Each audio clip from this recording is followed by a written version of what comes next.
नमस्कार दोस्तों, एक बार आपका फिर से स्वागत है आपके अपने YouTube चैनल मैथ्री धरा पर।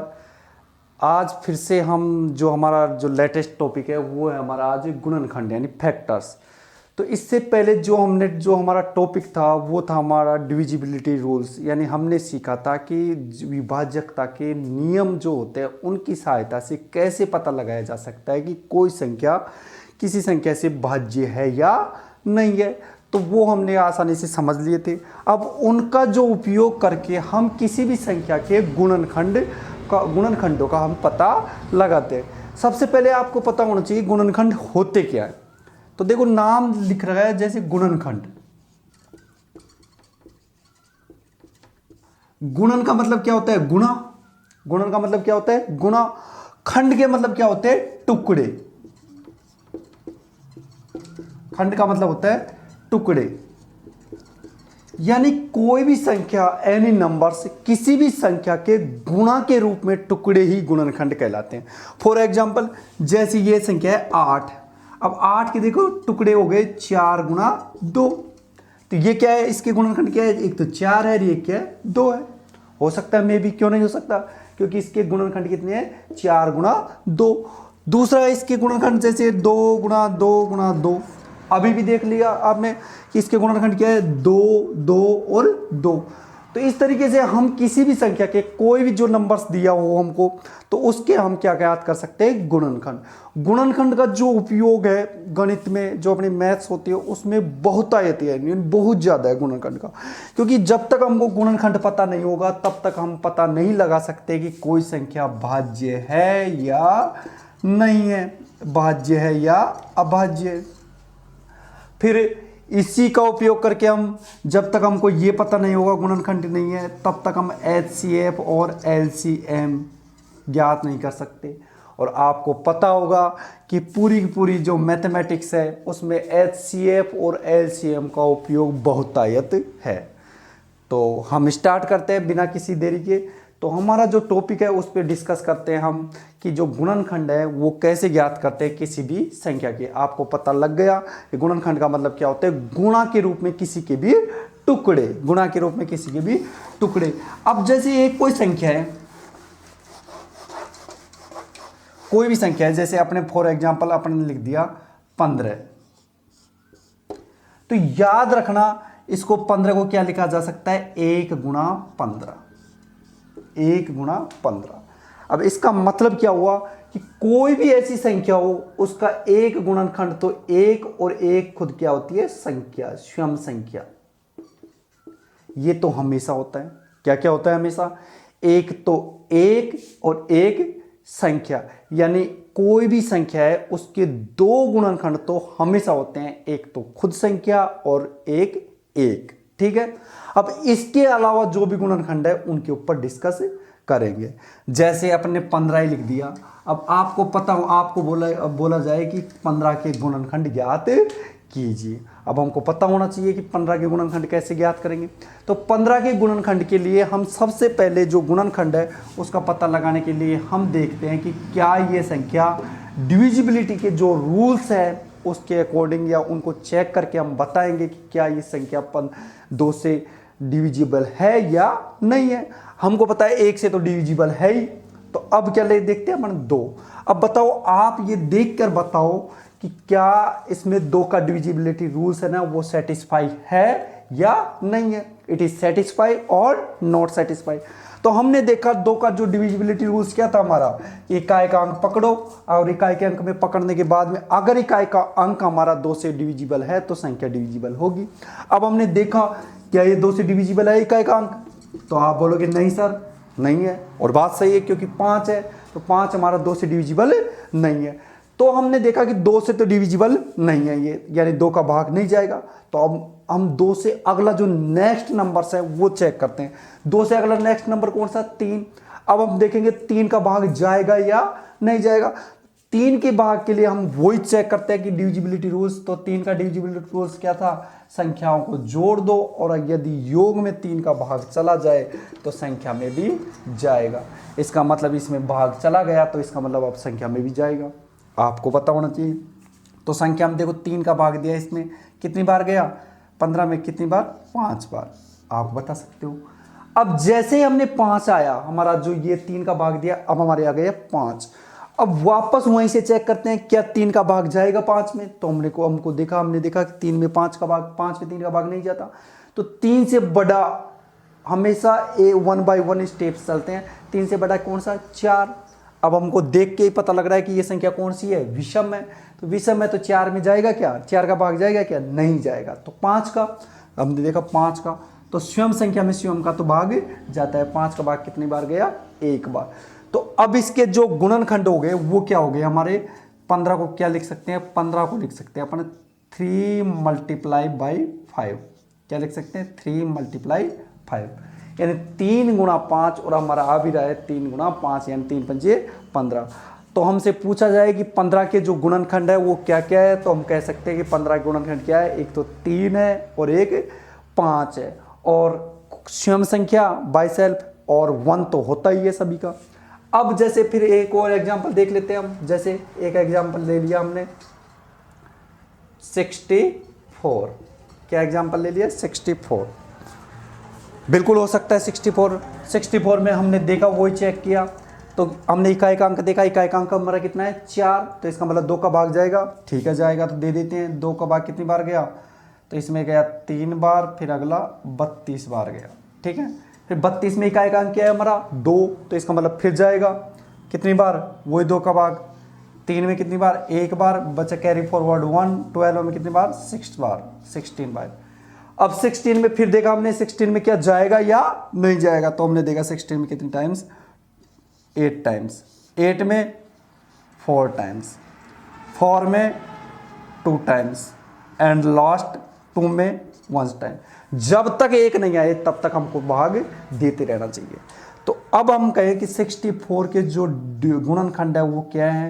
तो गुणनखंड हो गए हमारे 2 गुणा 2 गुणा 2 गुणा 2, 3 और 3 6। तो ये हो गए हमारे 64 के गुणनखंड। क्या हो गए हमारे 64 के गुणनखंड? तब हम और एक बात याद और रखना कि जब हमने गुणनखंड निकाल दिए तो किसी संख्या के एक और स्वयं के अलावा भी गुणनखंड है, तो इसका मतलब वो संख्या कौन सी है? भाज्य या अभाज्य? तो अब हम इसको आपसे पूछा जाए 64 बताओ भाज्य या अभाज्य, तो हमने देखा कि 64 में किसी का भाग जा रहा है ना खुद के और एक के अलावा, तो हमने देखा कि हाँ जा रहा है। तो इसका मतलब ये क्या है? संख्या कौन संख्या है? भाज्य। कौन संख्या है? भाज्य। और जैसे अपने से पूछा जाए कि ये 13 के गुणनखंड करो, तो हमने देखा 13 के फैक्टर करने हैं हमको। 13 में किसका भाग जाता है? जाता है किस संख्या का? 1 के अलावा 2 का जाता है क्या? नहीं।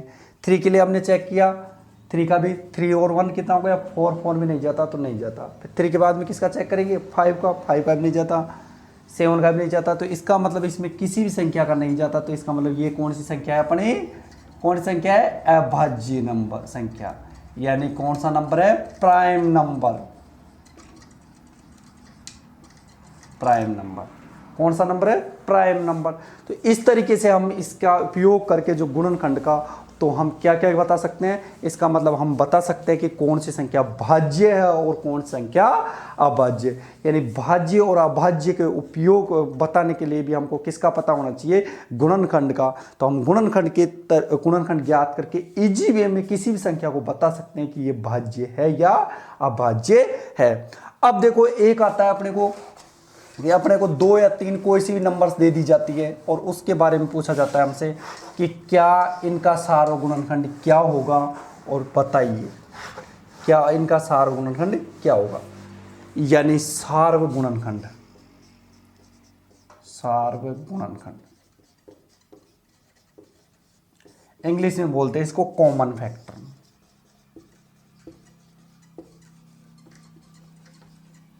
Common factors. अपने को किसी भी संख्या की अगर 2 संख्या दे दिया जाए, या 2 से ज़्यादा भी हो सकती है, 3 भी हो सकती है, 4 भी हो सकती है, तो आज हम एक तो 2 वाला देखेंगे, एक 3 वाला देख लेंगे।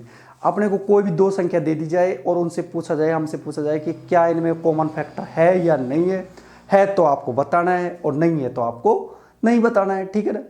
अब हमने देखा जैसे कोई संख्या है, ये दे दिया आपको, एक तो दे दिया आपको 24 और 1 दे दिया आपको 15। इन दोनों संख्याओं में आपको बताना है कि क्या कोई कॉमन फैक्टर है या नहीं है। तो सबसे पहले हमको कॉमन फैक्टर बताना है, तो इसके लिए हम सबसे पहले इसके क्या कर लेते हैं, इसके भी गुणनखंड कर लेते हैं और इसके भी क्या कर लेते हैं, गुणनखंड। हमने 24 को देखा, शुरुआत कहाँ से करते हैं, 2 से। हमने देखा इकाई का अंक कितना, 4 में भाग जाता है बोला किसका, 2 का। तो 2 का भाग दिया हमने, कितनी बार जाता है, 12 बार। कितनी बार, 12 टाइम्स। फिर आप बोलोगे हाँ 2 का वापस आएगा सर, तो वापस दे दो, कितनी बार, 6 टाइम्स। फिर 2 का जा रहा है कि वापस, हाँ जा रहा है, 6 में जाता है, तो कितनी बार, 3 टाइम्स।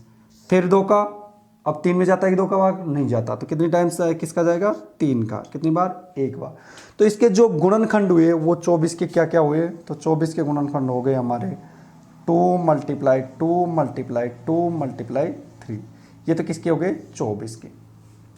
अगला 15 के, आप बोलोगे 2 का भाग, तो हमने 2 के जो डिविजिबिलिटी टेस्ट था वो लगाया, 2 का यानी इकाई का अंक जो हमारा 5 है, इसका मतलब इकाई का अंक 5 आ गया, तो 2 का भाग जाएगा क्या, सिंपल सी बात है, नहीं जाएगा। तो किसका चेक करते हैं यहाँ पर, 3 का हमने चेक किया, तो देखो जैसे ही हमने 3 लगाया तो 3 का भाग कितनी बार जाएगा, इसमें 5 टाइम्स। कितनी टाइम्स, 5 टाइम्स। अब फिर वापस हम 3 से चेक कर दें, जब तक हमने को भाग जा रहा है तब तक देते जाओ, जब नहीं जाए तब उससे नेक्स्ट जो नंबर्स है उसको चेक करते हैं। तो बताओ क्या 3 का जाएगा कि इसमें नहीं जाएगा, तो किसका चेक करेंगे, 5 का। 5 का देखिए कितने टाइम्स, 1 टाइम्स। तो अपने जो इसके जो फैक्टर हो गए वो क्या हो गए, तो 15 के जो फैक्टर हो गए वो हो गए हमारे 3 × 5। अब आपसे पूछा जाए कि कॉमन फैक्टर, हमारा जो टॉपिक था वो क्या था, कॉमन फैक्टर यानी सार्वगुणनखंड क्या है।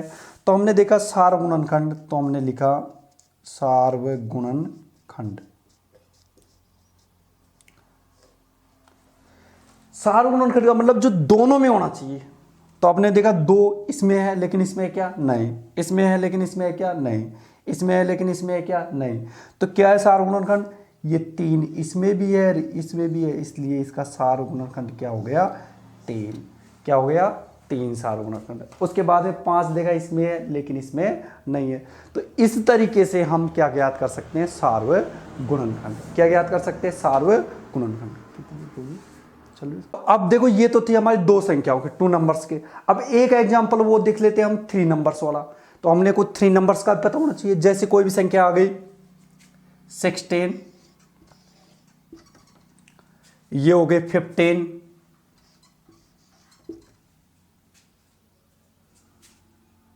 और 35, हो सकती है कोई सी भी संख्या।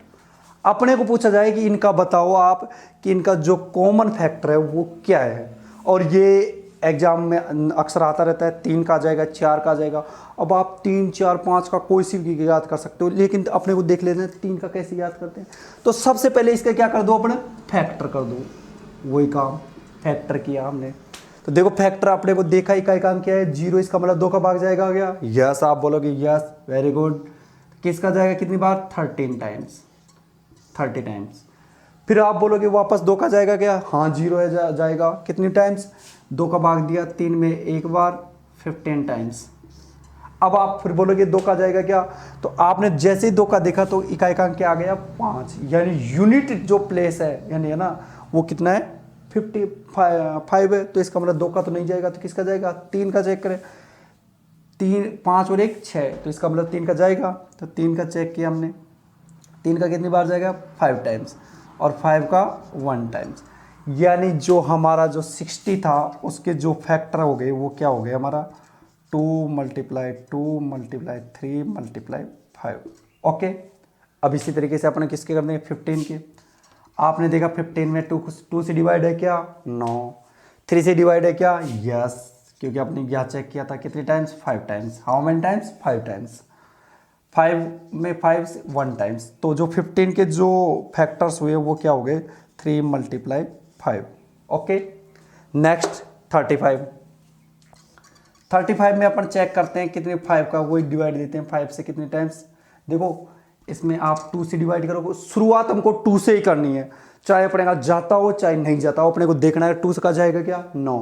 3 का जाएगा क्या, इसमें चेक किया आपने 3 के लिए डिविजिबिलिटी टेस्ट क्या था, संख्याओं का सम ऑफ डिजिट्स है ना, divide by 3, when sum of digit divide by 3 that's numbers is divide by 3, 3 और 5 8, 8 3 से डिवाइड होता है क्या 9, तो 3 से डिवाइड नहीं होगा, 4 से संख्या प्राय आपको देखे इवन नंबर है तो इसका मतलब जा सकता है, सपोज जा सकता है, लेकिन अपने को ओड नंबर दिख रही है इसका मतलब दूर दूर तक ही नहीं जाएगा, अपने को देख लिया। तो अपन ने 4 का नहीं जाएगा तो किसका देखा 5 का जो डिविजिबिलिटी रूल्स क्या होता है, या तो वंस पहले प्लेस क्या होना चाहिए वंस डिजिट, या तो 0 होना चाहिए या कितना होना चाहिए 5, मे बी 0 और 5। 35 में कितनी टाइम्स 7 टाइम्स, अब 7 में तो खुद 7 से डिवाइड होता है तो 7 से 7 1 टाइम्स, तो इसका जो 35 का था वो क्या हो गया 35 का हो गया अपना 5 × 7। अब अपने से पूछा जाए वही सार्वगुणनखंड, हमको क्या निकालना है सार्वगुणनखंड,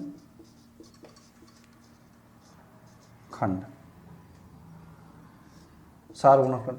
सार्वगुणनखंड का मतलब अब देखो यहां ध्यान रखना कि 2 में नहीं देखना, अपने को कितने में देखना है तीनों में देखना है। किसमें चेक करना है तीनों में। देखो ये 2 चेक किया अपने, इसमें नहीं है क्या नहीं है तो इसको नहीं लेना, इसका अगले 2 का चेक किया इस दोनों में नहीं है, 3 का चेक किया इसमें है लेकिन इसमें नहीं है, बताओ 2 में है तीसरे में नहीं है तो इसका मतलब लोगे क्या नहीं, अपने को कितना में होना चाहिए तीनों में होना चाहिए, जब जाके अपने लेंगे। 3 है तो 3, 4 है तो 4, सभी में होना चाहिए जब जाके हम लेंगे। 1 में भी है नहीं है तो इसका मतलब नहीं लेंगे। तो क्या है 3 है क्या इसमें नहीं है, अब आपको क्लियर हो गई कि 3 को नहीं लेना। अब देखो 5 देखा इसमें भी है इसमें भी है इसमें भी है, बताओ तीनों में आ गया, ले ले छोड़ दे ले ले, तो इसका मतलब इसको ले लिया।